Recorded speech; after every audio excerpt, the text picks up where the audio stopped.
Well, I'm reacting to the video titled 20 Things for 2020 produced by Mr. Madan Gauri. This is going to happen, that is going to happen. Of course, he just gave a lot of information. He just gave what he considers as information. He says people are heading to the Mars.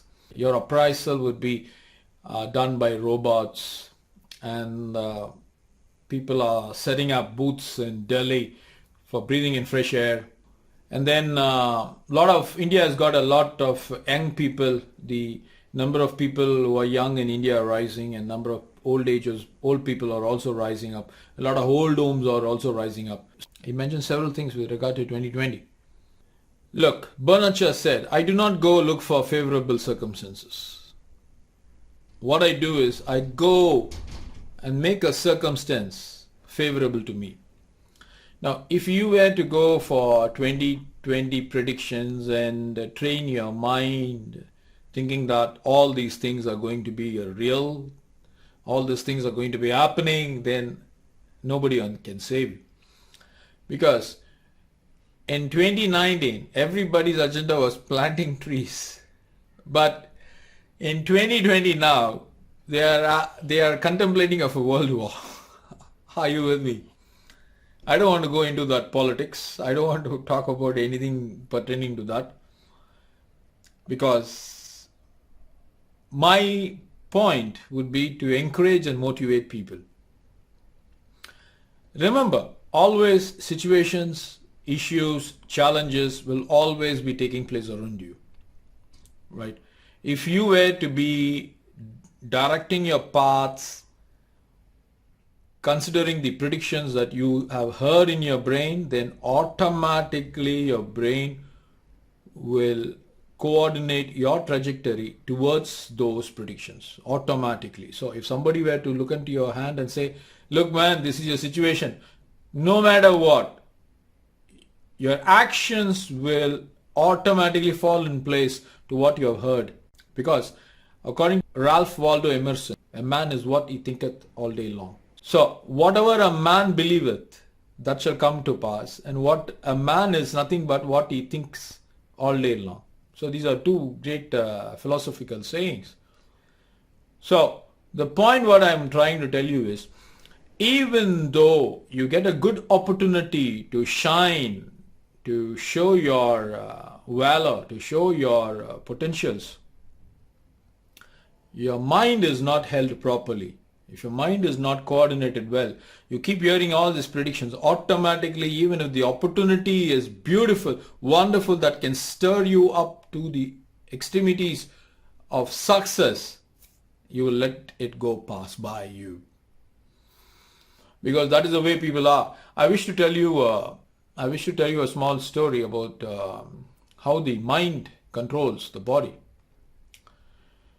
Well, a long time ago, there was a beautiful scientist. He was a very intelligent man. He was studying the science of the brain. So he wanted to test if mind controls the body. So what did he do? He calls up his jailer friend. He asks him, hey, my body, my body, my body. I want to know if there is anyone whom you are going to put to death. Because I have an experiment to perform. If you do not mind, I can do the same rituals that you have intended to do to this prisoner. Immediately this jailer friend says, yes man, I do have one particular person. He had committed a crime and the judgment has been passed and the jury will be assembling on this particular day to see his execution. If you want, I can permit you to execute this guy. So on this particular day, what they did, they brought in this prisoner and placed him in a glass chamber, and then they tied him to the chair, fastened him to the chair with all the handcuffs. And everybody were waiting for the doctor to come, because the scientist is also a doctor, to administer this guy's penultimate lethal injection. Because everybody were thinking that doctor is going to administer him a lethal injection. So that was their concept in their minds. So now the doctor orders his assistant to bring in a huge box. So they bring in a huge box. The prisoner is in the chamber so that the jury can see the execution.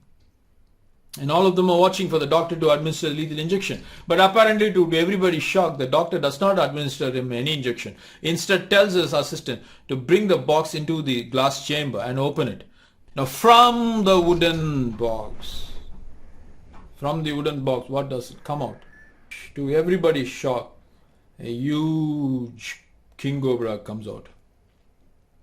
Everybody were thinking the doctor is going to administer a lethal injection, but no. The doctor tells his assistant to bring in the wooden box, place it in the glass chamber, open it out, and then come out. So the man does the same thing. From the wooden box comes out a huge king cobra. Now, apparently, this person, the culprit, the criminal, the accused, who had been sentenced by the jury, that he has to be put to rest by a lethal injection, has a history of ophidophobia. Okay. Has a history of what? Fear of snakes. So he thinks in his mind, if he is bitten by a snake, he is finished. So what happens? Automatically this goes into his brain. It goes into his mind. Like, wait, listen. When the snake bites you, you're dead. That's it. Now he starts to palpitate, his heartbeat increases, he sweats profusely. Everybody are watching this. Now what happens? The eye of the snake meets with the eye of the prisoner. They both meet eye to eye, right? Within a fraction of instinct, you should be knowing that the king cobra does not hesitate to strike. And more so, it follows the threat. Whatever be the threat, the king cobra follows its threat. Immediately on seeing the prisoner sweating profusely, the king cobra follows the prisoner to his chair, raises his hood, strikes him. In no time, the prisoner foams because it's a snake bite, right? And in a matter of time, he passes away. The jury witness the death. They stand up, they rise up, they sign their papers, and they leave. The prisoner is dead. The jailer is satisfied with the execution. He too is about to leave. Before that, he goes to this doctor friend and says, "Man, you did a good job by bringing the snake. It was an amusing thing." So the doctor is shocked and surprised, and he still keeps watching the snake and the dead man. And then he tells his assistant to bring in the snake to him. So this assistant catches the snake and he brings the snake to him. Now the doctor holds the snake by its neck, opens its mouth, stuffs his finger into the snake's mouth, presses its mouth against his finger. Apparently the jailer thinks this man is mad and he shouts, "Are you crazy? You're going to be dead in a matter of minutes because we saw the prisoner dying. So why would you do that?" Immediately the doctor says, "My dear friend, you too can stuff your finger into the snake's mouth. The snake has got no fangs." Can you believe that? So what has happened? The mind controls the body because of the threat. It tells the body, the moment the snake strikes, you have to rest your heart. The moment the snake strikes, the heart has to be rested. So the command is passed from the mind to the brain commands the body, and that's it. So what I'm trying to tell you is, if you were to keep listening to these predictions and these forecasting and these astro signs and walk your day and move your day, go about your chores in this fashion, for sure you will experience all these things because you are the master of your fate and the captain of your ship. Are you following me? So my point is, 2020, no predictions. Whatever you predict, exactly opposite is going to be the case. You follow me. Nothing will be working. You understand what I'm saying? If at all you want it to work, you will have to work hard. You will have to work for yourself. You will have to work on your purpose. Are you listening? Whatever be the purpose. You want to join the government service, you have to prepare for the examination. Night and day. You want to have a six-pack, you have to work on your body. You want to have a good score in the school examination, you have to work on your body and your mind, both together, right? So you want to, whatever you want in life, you can achieve it. The most important thing is you need to be ready to pay the price. That's what one great man said. What do you want in life? Fix that. Number 2, be prepared to pay the price. Number 3, take action. Prices are going up. Everything is becoming expensive. So what you need to do, you need to start putting your chores in action. Start putting your mind, body and soul into action and work for your prospects. Thank you people. Enjoy a wonderful day. Bye-bye.